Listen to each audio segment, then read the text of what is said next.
Hypnose et éducation thérapeutique, soyez les bienvenus dans cette vidéo. Bonjour à toutes et à tous. Vidéo intitulée «À quoi sert l'éducation thérapeutique en hypnose?» Comment est-ce que je me positionne au regard de ce titre? Eh bien, c'est très simple. Quand je parle d'hypnose, voyez ça plutôt dans le sens thérapie, c'est-à-dire hypnose, effectivement, relaxologie, sophrologie, pourquoi pas coaching, EFT, EMDR, PNL et compagnie, hein, voilà. Donc, c'est vraiment au sens large du terme s'agissant de l'hypnose. On va donc, vous l'avez compris, parler d'éducation thérapeutique, une thématique qui est relativement peu abordée chez les formateurs en thérapie ou en thérapie brève. C'est ce que je vais aborder ici avec vous. Alors, qui suis-je pour cela? Je suis David, excusez-moi, je vais un tout petit peu trop vite, bon, ça fait partie des généralités. Je suis David Vigneron, je suis formateur en hypnose en thérapie brève. Et je suis par ailleurs infirmier diplômé d'État, donc ça fait très longtemps que je pratique l'éducation thérapeutique, dans le paramédical et quand ensuite je suis devenu, praticien en hypnose, hypnothérapeute, eh bien naturellement, j'ai déployé les techniques pour lesquelles j'étais formé en éducation thérapeutique dans l'hypnose et je trouve qu'on a de meilleurs résultats grâce à cela, mais je vais avoir l'occasion de vous expliquer tout cela dans cette vidéo. Alors quelques généralités. Alors ETP, ETC. ETC, c'est moi qui ai inventé le terme. Alors j'ai pas inventé, quelque chose de super compliqué, ça m'a pris 3 minutes, hein. L'ETP, c'est très connu, c'est l'éducation thérapeutique du patient. Donc dans les soins infirmiers, on en parle énormément. C'est une thématique qui est très, utilisée chez, une pratique pardon, très déployée chez les infirmiers, la fameuse ETP et ça date pas d'aujourd'hui, hein, ça fait longtemps que ça existe. Donc il y a très longtemps qu'on a compris qu'il fallait absolument éduquer les patients à tout un tas de choses, je vais vous expliquer. Et je vais faire le lien, bien sûr, avec ce que j'appelle l'ETC. Ce terme-là diffère, hein, le C, éducation thérapeutique des consultants. C'est quand même beaucoup plus utilisé par les infirmiers. Pourquoi? Parce que les infirmiers sont beaucoup plus en contact du patient, tout simplement, que les médecins. Et donc, forcément, voilà, les infirmiers sont extrêmement, enfin pour beaucoup, sont formés à l'ETP. En tout cas, c'est mon cas et c'est vraiment quelque chose de super intéressant. De toute façon, moi, au moment où je réalise cette vidéo, ça va faire 23 ans cette année, dans 2 mois, dans 4 mois, pardon, 23 ans, ça va faire 23 ans que je suis formateur. Donc, quand on est formateur, on a forcément des affinités avec l'éducation thérapeutique. Donc, ETP, ETC, alors qu'on soit en cardiologie, en diabétologie, en pharmacologie, on parle forcément d'éducation thérapeutique. La cardiologie, c'est voilà, vous avez fait un infarctus, comment est-ce que vous allez éviter d'en refaire un? Vous êtes insuffisant cardiaque, comment est-ce que vous allez faire par rapport au sel? Comment est-ce que vous allez faire par rapport à l'eau? Comment est-ce que vous allez faire par rapport aux efforts? En diabétologie notamment, les diabétiques insulinodépendants, bah, vous allez faire vos glycémies capillaires en fonction des résultats, quelle quantité, le nombre d'unités que vous allez vous injecter au niveau de l'insuline, et cetera. La pharmacologie, c'est pareil, les antibiotiques, est-ce que vous les prenez à jeun, pas à jeun, durant un repas, pendant un repas ou pas, les anti-inflammatoires pendant un repas ou pas, les personnes qui ont des problèmes au niveau de la thyroïde, eh bien, c'est mieux de prendre les traitements à jeun, etc., etc. Donc, partout où on est, on a forcément de l'éducation thérapeutique. Et c'est exactement la même chose avec, la thérapie, hein, hypnose, sophrologie ou autre. Alors, quelques grands noms, je vous les donne, hein. Moi, je parle aussi bien d'ETP que de TC. On a Carl Rogers s'agissant de la relation d'aide, Hildegard de Pelpo pour plutôt du côté infirmier, Virginia Anderson du côté infirmier, etc. Je ne vais pas tous vous les donner, il y a des dizaines de noms, mais vous voyez que c'est pas d'aujourd'hui parce que Virginia Anderson, par exemple, je crois me souvenir que c'est dans les années 50 ou 60. Donc ça date même pas des années 80. Vous voyez, c'est bien, bien, bien avant. On a compris qu'il fallait absolument faire de l'éducation thérapeutique pour les raisons que je vais vous évoquer ici. Donc je vais développer tout cela dans cette vidéo. Je vous précise que vous avez la possibilité de vous abonner à cette chaîne YouTube. Pour cela, cliquez sur le bouton s'abonner et activez la cloche de notification. Vous allez ainsi être informé lorsque je sors de nouvelles vidéos. C'est tout à fait gratuit et c'est régulier. Je sors une nouvelle vidéo par semaine et c'est très régulier. Alors, d'abord, à quoi sert l'éducation thérapeutique, mais au niveau des thérapeutes? Eh bien, c'est véritablement une acquisition de compétences pour le thérapeute, d'abord au niveau de la posture professionnelle. Je vous garantis que quand je vois des personnes que je certifie des personnes qui sont, donc dans le contexte notamment de l'hypnoantalgie, de l'EFT ou autre, formées à l'éducation thérapeutique, eh bien, je le vois. Celles, et à contrario, bien sûr, celles qui ne sont pas formées à l'éducation thérapeutique, je le vois aussi. Véritablement, la posture professionnelle, elle change au niveau de la communication, au niveau des explications données aux consultants, au niveau des questions-réponses, au niveau de la stimulation de questions pour que le thérapeute puisse donner certaines réponses, au niveau du conditionnement, enfin ça change au niveau de plein de choses, au niveau de convincing, déconvincing, etc. Donc au niveau de la posture professionnelle, ça change énormément. Donc vous avez des gros avantages si vous êtes formé à l'éducation thérapeutique s'agissant de la posture professionnelle. Ensuite, pour le thérapeute, eh bien, moi je dis toujours, mes consultants, c'est comme s'ils étaient en formation. Qu'est-ce que je veux dire par là? Par exemple, un consultant qui va venir me voir pour, je ne sais pas moi, pour des, on va parler de douleurs, par exemple, pour des douleurs, eh bien, il y a toujours une partie où c'est comme s'il était en formation. Pourquoi? Parce que je vais lui expliquer la douleur, ce que c'est, la douleur, ce que c'est pas, le cercle vicieux de la douleur, ce que j'appelle la notion de douleur complète, ce qu'il doit faire, ce qu'il ne doit pas faire, etc. C'est comme s'il était en formation. Alors en formation one-to-one, un pour un, en l'occurrence, on est en consultation, évidemment, j'ai toujours ça en tête. Pourquoi? Mais je vais vous l'expliquer dans quelques instants. Pourquoi est-ce qu'il y a à certains moments, est-ce qu'à certains moments, c'est comme s'il était en formation? Vous allez comprendre tout cela. Alors, vous avez entre vos mains, les thérapeutes, une véritable caisse à outils au niveau des conditionnements bienveillants.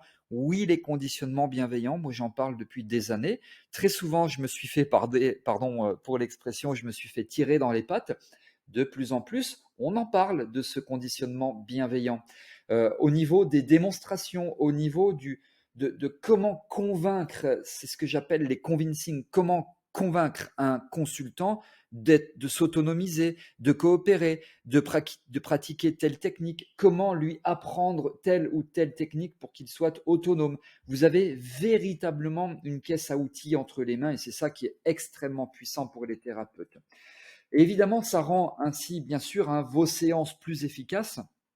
Quand je dis ça, quelquefois on me dit, mais on s'en fout de l'efficacité. Bah, évidemment que non, on s'en fout pas parce que votre consultant, il vient pour il est à la recherche quand même d'une certaine efficacité, bien entendu. Et moi aussi, je suis à la recherche d'une certaine efficacité. C'est un petit peu ce qui nous unit sur un court laps de temps d'une heure et demie par consultation, enfin en tout cas pour ce qui me concerne, et sur quelques consultations.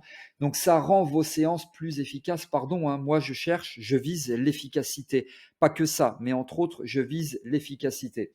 Alors, je pourrais vous dresser une liste encore plus longue s'agissant de compétences pour le thérapeute, mais vous l'avez compris, là, je vous donne le principal, je vous donne l'essentiel, et c'est vraiment génial, cette éducation thérapeutique, comme en formation. Je répète, mais c'est vraiment comme si à certains moments, pas tout le temps bien sûr, le consultant était comme en formation. Alors, pour du coup le consultant, alors, premièrement, pardon, comprendre, deuxièmement, apprendre, troisièmement, je vais vous le donner tout de suite. En psychopédagogie, et puisque j'ai dit que c'était comme en formation, c'est pour ça que j'insiste là-dessus, en psychopédagogie, on dit que l'adulte apprend, premièrement, s'il comprend. Donc, l'adulte ne peut pas apprendre s'il ne comprend pas. Donc, premièrement, comprendre, deuxièmement, apprendre. Si vous lui apprenez une technique, je ne sais pas moi, une technique d'auto-hypnose, par exemple. Vous lui apprenez une technique d'auto-hypnose. Ok, il va, pardon, la maîtriser pendant une semaine ou deux, ou pendant deux ou trois séances d'auto-hypnose suivant votre séance de consultation. S'il n'a pas compris, il va rester en mémoire courte, mais s'il a compris, il va rester en mémoire à long terme. Et donc, c'est quand il s'inscrit dans cette mémoire à long terme qu'il va réunir la troisième condition que je vais vous donner dans quelques instants. Donc, l'éducation thérapeutique, ça sert à ça. Pour vous, praticiens en thérapie en général, ça sert à transmettre correctement un message. Donc, vous êtes super bon en communication pour que vos consultants comprennent Comprendre pour apprendre, apprendre pour la troisième étape. Vous allez voir, je vais vous la donner dans quelques instants.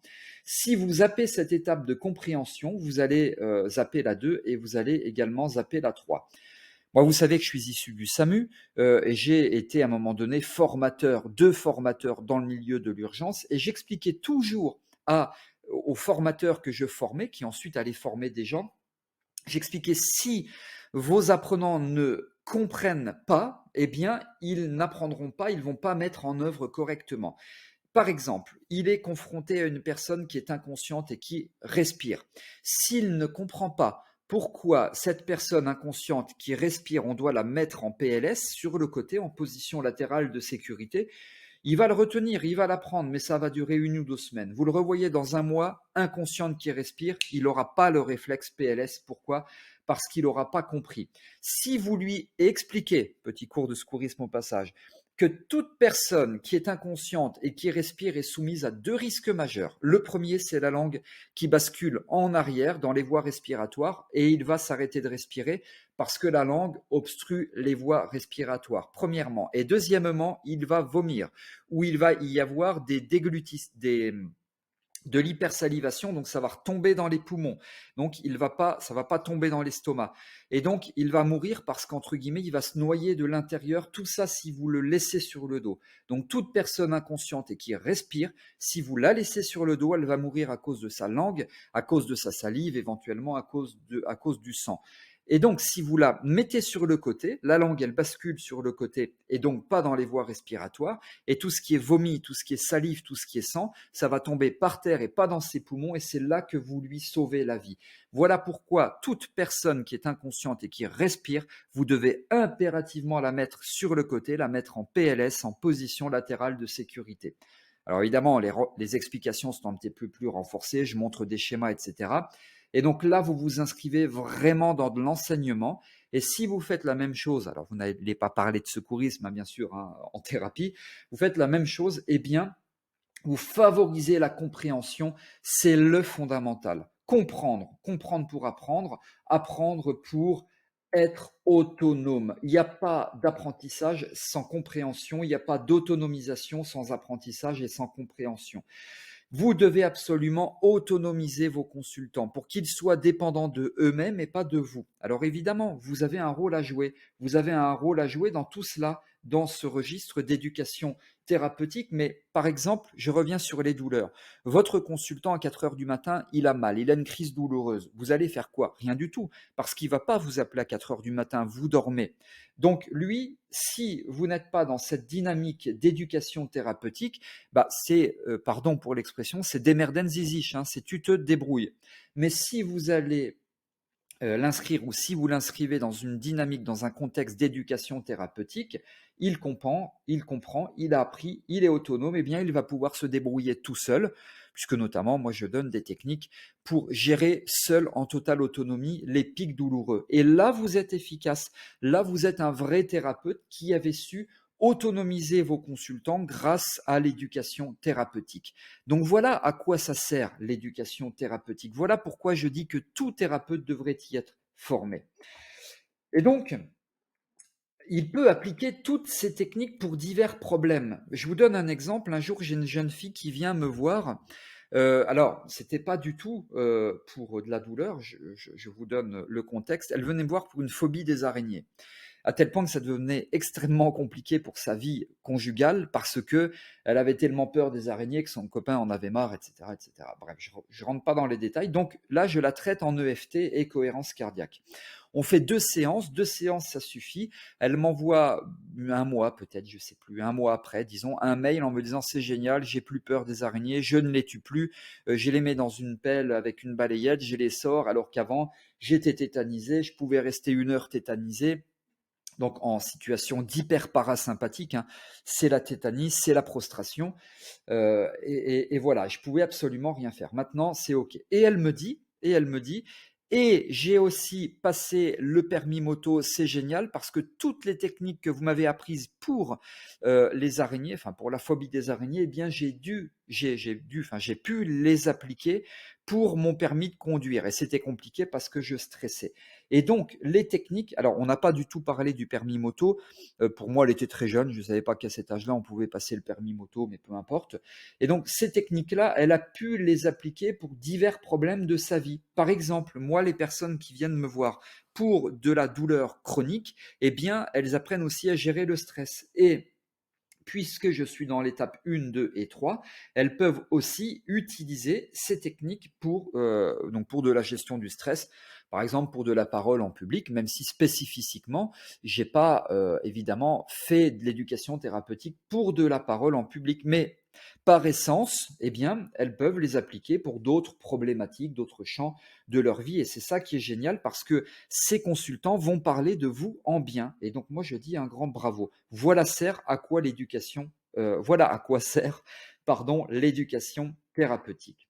Alors pour le consultant, il n'a pas besoin de venir ainsi vous voir 50 fois en consultation, parce que en 2, 3, 4 consultations, c'est OK. Vous avez fait de l'éducation thérapeutique en EFT, en hypnoantalgie, en gestion du stress, en cohérence cardiaque, en PNL, en ce que vous voulez, en hypnose ou autre. Donc, il n'a pas besoin de venir vous voir 50 fois. Pardon, excusez-moi, j'ai tapé dans le micro.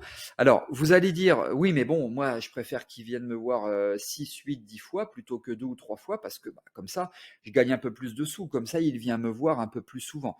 Alors, vous avez raison. Fondamentalement, moi, je comprends bien que vous devez vivre aussi. Vous avez raison, mais vous avez tort. Pourquoi? Parce qu'un consultant qui est satisfait, il va parler de vous à 5 personnes. Et donc, vous allez avoir encore plus de monde qui va venir vous voir. Et ainsi, après, c'est de l'effet pyramidal. Ces 5 personnes vont parler de vous à 5 autres personnes. Et c'est comme cela, marketingement parlant, si je parle un petit peu de marketing, que vous augmentez le nombre que vous augmentez votre patientèle. Donc, ça, c'est pas grave, ça, c'est tant mieux parce que du coup, c'est l'avantage de l'inconvénient. Ils viennent moins vous voir, vous gagnez moins d'argent, ok, je peux le comprendre, mais l'avantage, c'est que, eh bien, on va parler de vous. Le bouche à oreille fonctionne, croyez-moi, extrêmement bien, donc vous allez avoir encore plus de consultants qui vont vous contacter. Le consultant atteint plus rapidement son objectif thérapeutique, bah oui, forcément, vous avez compris grâce aux exemples d'illustration que je vous ai donnés. Et moi, je suis désolé, hein, il y a aussi une notion de rapidité et le dénominateur commun qui nous lie, eh bien, c'est l'objectif thérapeutique. Moi, mes consultants viennent me voir, pourquoi? Parce qu'ils ont un but à atteindre et moi, mon objectif est que mes consultants atteignent leurs objectifs. Donc ça, c'est super parce que tout le monde est content et on s'inscrit dans la spirale de la réussite.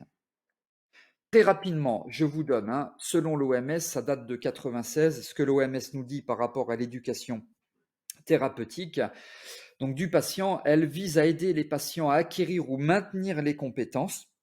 Donc on est dans un maintien ou une acquisition de compétences, c'est ce que je vous expliquais, dont ils ont besoin pour gérer au mieux leur vie.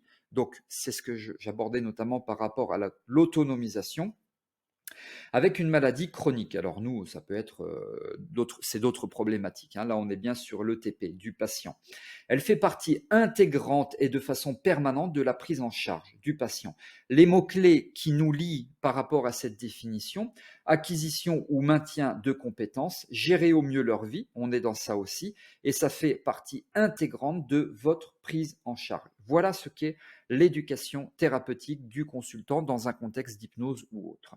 Alors, en bref, vous optimisez ainsi les résultats, vous avez de meilleurs résultats, et évidemment, par rapport à tout ce que je vous ai dit, souvenez-vous comprendre, comprendre pour apprendre, apprendre pour être autonome.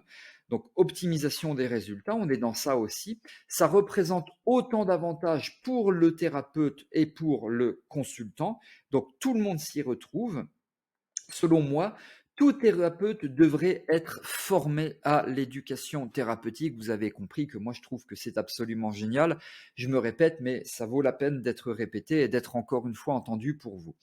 Alors, du coup, si vous voulez vous former à l'éducation thérapeutique, donc éducation thérapeutique du consultant et devenir praticien, eh bien, je vous propose une formation en ligne. Vous avez le détail du programme qui figure sous cette vidéo. Jetez-y un œil, vous verrez que le programme est ultra complet s'agissant de convincing, s'agissant de communication, s'agissant d'autonomisation, s'agissant de comment transmettre correctement des messages, des techniques à vos consultants. On parle de démonstration, il y a plusieurs types de démonstrations. Évidemment, c'est hyper spécifique aux consultations, hein. On n'est pas du tout sur du médical ou du paramédical. Donc, jetez-y un œil, vous verrez, ça en vaut le détour. Si vous avez aimé cette vidéo, vous pouvez liker en cliquant sur le pouce bleu. N'hésitez pas également à vous abonner. Et puis, comme je vous disais, voilà, jetez un petit coup d'œil sur cette formation dont les détails figurent sous cette vidéo. Un grand merci d'avoir écouté cette vidéo, d'avoir été attentif et attentive. Si vous avez des commentaires, des remarques, des suggestions, eh bien, ça se passe aussi sous cette vidéo dans la partie des commentaires. Je vous dis à très bientôt.